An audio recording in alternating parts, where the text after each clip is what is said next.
آج کے اس عظیم اجتماع کے لیے میں ایک قرآنی واقعہ لے کر آیا ہوں۔ نبی پاک علیہ الصلوۃ والسلام سے محبت کرنے والوں میں آج اس قرآن کی بات آپ سے کرنے والا ہوں جو کلام اللہ ہے۔ ہمارے آقا علیہ الصلوۃ والسلام نے ایک شاندار تحفہ ہمیں دیا ہے۔ بدقسمتی یہ ہے ہم قرآن نہیں سمجھتے۔ آج دنیا کی بہت ساری معلومات ہمارے پاس ہے، دنیا بھر کی چیزوں پر آپ کی نظر ہے، ٹھیک ہے آپ کے کاروبار کی ضرورت ہے، آپ اس پر توجہ رکھتے ہیں، مگر ایک مسلمان ہونے کی حیثیت سے کیا قرآن پر نظر نہ ہونی چاہیے تھی؟ کیا نبی پاک اور انبیاء کرام کے جو واقعات قرآن میں موجود ہیں وہ ہمیں معلوم نہ ہونے چاہیے تھے؟ آج ہمیں یہ تو پتا ہے کہ جناب کون سی جنگ میں کون سا ویپن استعمال ہوا، مگر میرا سوال یہ ہے اے مسلمانوں، کیا ہمیں اور ہمارے بچوں کو پتا ہے کہ غزوہ بدر میں کس طرح مسلمانوں نے لڑائی لڑی تھی؟ کتنے مسلمان تھے سامنے، کیسے کیسے جنگجو تھے، اللہ نے مدد کیسی کی کہ فرشتوں کی فوج نازل ہوئی۔ انفارچونیٹلی ہم اسلامی تاریخ سے دور ہوتے جا رہے ہیں۔ آپ کا شوق قرآن مزید بڑھے اور قرآن میں کیسے کیسے میسیجز ہیں، آج اس نیت سے میں ایک مختصر واقعہ اور اس کے تحت ایک پیغام دینا چاہتا ہوں، بہت توجہ کے ساتھ سنیے گا۔ آج بات کرتے ہیں اس نبی علیہ السلام کی جس کی دعا تھی کہ میرے آقا یعنی ہمارے آقا رسول اللہ صلی اللہ علیہ وسلم ان کی اولاد میں پیدا ہوں۔ انہوں نے بہت سال پہلے یہ دعا کی، اللہ نے یہ دعا قبول کی اور اس نبی ہی کی اولاد میں نبی پاک صلی اللہ علیہ وسلم تشریف لائے۔ خود میرے آقا فرمایا کرتے کہ میں دعائے ابراہیم۔ آج بات کرتے ہیں حضرت ابراہیم جن کو خلیل اللہ کہا گیا۔ خلیل کہتے ہیں دوست کو، جو اللہ کے دوست تھے۔ حضرت ابراہیم کے والد کا نام تارخ ہے اور ابراہیم سریانی زبان کا لفظ ہے، اس کے معنی ہے ابو الرحیم یعنی مہربان باپ۔ چونکہ آپ بچوں پر بڑے مہربان تھے اس لیے آپ کو ابراہیم کہا جاتا، اور مہمان نوازی اور رحم و کرم میں آپ مشہور تھے۔ بعض لوگوں نے کہا ابراہیم اصل میں ابرم تھا جس کے معنی ہے بزرگ، چونکہ حضرت ابراہیم وہ عظیم ہستی ہیں جو بہت سے انبیاء کرام کے والد ہیں، یعنی آپ کی نسلوں میں بہت سارے اللہ کے نبی ہوئے اور سارے دینوں میں آپ کی عزت ہے، حتیٰ کہ مشرکین عرب بھی آپ کی اس عظمت کے قائل تھے، اس لیے آپ کا نام ابراہیم ہوا۔ آپ کو مہمان نواز بھی کہا جاتا تھا، آپ کا گھر سڑک کے کنارے پر تھا۔ خوش نصیب ہے وہ لوگ جو مہمان نوازی کی سنت کو ادا کرتے ہیں۔ دیکھو اللہ کے نبی حضرت ابراہیم کا گھر جو تھا نا وہ سڑک کے کنارے تھا، جو مسافر گزرتا اس کی مہمان نوازی کیا کرتے تھے۔ مہمان نوازی یہ نبیوں کا طریقہ ہے۔ بہرحال میرے میٹھے اسلامی بھائیوں، اللہ تعالیٰ نے حضرت ابراہیم سے کتنا بڑا کام لیا۔ آپ نے کعبہ مشرفہ کی تعمیر کی، حضرت اسماعیل علیہ السلام کے ساتھ مل کر آپ نے کعبے کی تعمیر کی۔ تاریخی مقام جس کو مقام ابراہیم کہا جاتا ہے، آپ یہاں بلڈر بھی موجود ہوں گے۔ اونچی دیوار بنانا ہو تو لفٹر لگاتے ہو، نیچے بنانا ہو تو ہاتھ سے مزدور رکھ دیتا ہے۔ اونچی دیوار کے لیے کوئی نہ کوئی کرین، کوئی لفٹ چاہیے ہوتی ہے۔ کبھی سوچا کہ کعبے کی اتنی اونچی دیوار ہے، حضرت ابراہیم نے اوپر کے پتھر کیسے رکھے؟ اللہ نے یہ معجزہ آپ کو عطا کیا۔ وہ پتھر جو آج آپ اپنی آنکھوں سے دیکھ سکتے ہیں، مقام ابراہیم، آپ اس پتھر پر جب کھڑے ہوتے اوپر پتھر رکھنا ہوتا، یہ پتھر لفٹر کا کام دیتا، یہ اونچا ہوتا چلا جاتا۔ نیچے پتھر رکھنا ہوتا، یہ پتھر نیچے آ جایا کرتا۔ حضرت اسماعیل پتھر پکڑاتے، حضرت ابراہیم کعبے کی تعمیر کرتے۔ اللہ اکبر۔ میرے میٹھے اسلامی بھائیوں، اب ذرا سوچئے جس جگہ پر حضرت ابراہیم کے قدم لگے اللہ نے اس زمین کو موم کر دیا۔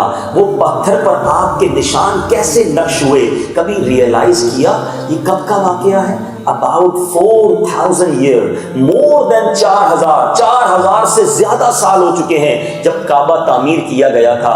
یہ آج کل اس کے اوپر گلاس کا کور لگا دیا گیا ہے، آج سے چند سو سالوں پہلے یہ خالی پڑا رہتا تھا۔ برساتیں گزری، آندھیاں گزری، کتنے لاکھوں لوگوں نے اس کو ہاتھ لگایا، مگر کیسا پتھر ہے، اپنے دل میں حضرت ابراہیم کا نقش ایسا محفوظ کیا ہے، آج بھی آنکھیں دیکھتی ہیں تو ایمان تازہ ہو جاتا ہے۔ یہ اللہ کے نبی کا معجزہ ہے۔ اب سنو جو ایمان والی بات کرنی ہے میرے میٹھے اسلامی بھائیوں۔ اب حضرت ابراہیم کا وہاں پر قدم لگا، قرآن میں آیت نازل ہو گئی، فرمایا وَاتَّخِذُوا مِن مَّقَامِ إِبْرَاهِيمَ مُصَلًّى۔ کیا ترجمہ ہے؟ اور ابراہیم کے کھڑے ہونے کی جگہ کو نماز کا مقام بناؤ۔ اللہ کو اپنے حبیب کی ادا کیسی پسند آئی؟ اپنے نبی کے قدموں کے نشان ہیں۔ حضرت ابراہیم وہاں نہیں ہیں، ان کے قدموں کے نشان ہیں۔ علماء کہتے ہیں جب ابراہیم کے قدم جہاں لگ جائیں علیہ الصلوۃ والسلام، ادھر سجدہ کرو، ادھر جا کر دعا مانگو، برکتیں ملتی ہیں۔ تو جس مزار میں مصطفیٰ کریم بذات خود موجود ہیں، جس روضے میں امام ابراہیم امام الانبیاء ہمارے آقا جلوہ فرما ہیں، وہاں تو قدم لگے ہیں، ابراہیم علیہ السلام موجود نہیں۔ اس پتھر کی شان قرآن بیان کر رہا ہے، وَاتَّخِذُوا مِن مَّقَامِ إِبْرَاهِيمَ مُصَلًّى، ابراہیم کے کھڑے ہونے کی جگہ کو نماز کی جگہ بنا لو۔ تو ذرا سوچو، جس مزار میں نبی پاک بذات خود موجود ہیں، اس کا مقام، اس کا مرتبہ، وہاں رحمت و نزول کا عالم کیا ہوگا؟ جبھی تو ساری دنیا تڑپتی ہے آقا کے روضے پر جانے کے لیے۔ میرے شیخ طریقت امیر اہل سنت بڑی پیاری بات فرماتے ہیں، سارے دیوانے بے تاب ہیں اس لیے۔ ہم مدینے کے لیے کیوں ترستے ہیں؟ سارے دیوانے بے تاب ہیں اس لیے شاہ کی قبر انور مدینے میں ہے۔ مدینہ کس لیے عطار جانو دل سے ہے پیارا، کہ رہتے ہیں میرے آقا میرے سرور مدینے میں۔ تو کسی وسوسے کا شکار نہ ہوا کرو۔ کائنات میں اگر کوئی مبارک ترین جگہ ہے، سب سے مبارک، سب سے زیادہ افضل اگر کوئی جگہ ہے تو یہ وہ جگہ ہے جہاں خود نبی پاک علیہ الصلوۃ والسلام جلوہ فرما ہے، کونین کے والی رب کے حبیب موجود ہیں۔ تو کیوں نہ ہم نبی پاک کے روضہ انور پر جا کر برکتوں کی دعائیں کریں اور وہاں سے برکتیں لوٹیں۔ بہرحال میرے میٹھے اسلامی بھائیوں، حضرت ابراہیم علیہ الصلوۃ والسلام نے اللہ سے یہ دعا کی کہ اے اللہ اپنے حبیب نبی آخر الزمان کو ہماری نسل میں ظاہر فرما اور یہ شرف ہمیں عنایت فرما۔ اللہ نے یہ دعا قبول فرمائی کہ آپ کی نسل ہی میں پیارے آقا علیہ الصلوۃ والسلام کی ولادت ہوئی۔ اے میرے میٹھے اسلامی بھائیوں، حضرت ابراہیم کو 10 ایسی فضیلتیں حاصل ہیں جو آپ کے ساتھ خاص ہیں، یہ ہم سب کو پتا ہونا چاہیے۔ آپ کے بارے میں آتا ہے کہ رسول پاک کے بعد ساری کائنات میں سب سے زیادہ افضل حضرت ابراہیم علیہ السلام ہے۔ حضرت ابراہیم اپنے بعد میں آنے والے سارے نبیوں کے، سارے انبیاء کرام کے والد ہیں۔ ہر آسمانی دین میں آپ ہی کی پیروی اور اطاعت ہے۔ ہر دین والے آپ کی تعظیم کرتے ہیں، آپ ہی کی یاد میں ہم قربانی کرتے ہیں، آپ ہی کی یاد میں حج کے ارکان ہیں، آپ ہی کعبہ شریف کی تعمیر کرنے والے یعنی اسے گھر کی شکل بنانے والے ہیں۔ جس پتھر پر حضرت ابراہیم کھڑے ہو کر آپ نے کعبہ بنایا، قیامت تک وہاں قیام اور سجدے ہوتے رہیں گے۔ تفسیر نعیمی میں لکھا جن کے بچے فوت ہو جاتے ہیں، سنو مسلمانوں کے فوت ہو جانے والے بچوں کو آپ علیہ الصلوۃ والسلام اور آپ کی زوجہ حضرت سارہ عالم برزخ میں پرورش کرتے ہیں۔ قیامت میں سب سے پہلے آپ کو عمدہ لباس عطا ہوگا اور اس کے فوراً بعد نبی پاک علیہ الصلوۃ والسلام کو عطا ہوگا۔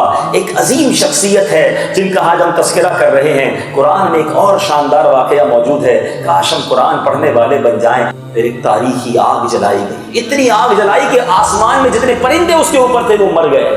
بہت بڑی آگ جلائی گئی، مگر اس آگ میں آپ کو پھینکا کیسے جائے؟ ایک ایسی توپ ٹائپ کی چیز بنائی گئی تاکہ دور سے آپ کو تھرو کیا جائے اور آپ اس آگ میں گر جائیں۔ اللہ اکبر! میرے میٹھے اسلامی بھائیوں، اب فرشتوں نے اللہ کی بارگاہ میں عرض کی، مولا تیرے خلیل کو آگ میں ڈالا جا رہا ہے، اے رب ان کی مدد فرما۔ اللہ اکبر! رب ارشاد فرماتا ہے، میرا خلیل اگر مجھے کہے گا تو میں اس کی مدد کروں گا۔ حضرت جبریل امین حاضر ہوتے ہیں کہ حضور مجھے کچھ حکم دیجئے۔ آپ نے فرمایا مجھے تمہاری کوئی ضرورت نہیں، میرا رب دیکھ رہا ہے۔ کہ حضور آپ اللہ سے تو عرض کر دیجئے۔ سبحان اللہ! جواب سنو، حضرت ابراہیم فرماتے ہیں میرا رب دیکھ رہا ہے، وہ جو بہتر فرمائے گا مجھے قبول ہے۔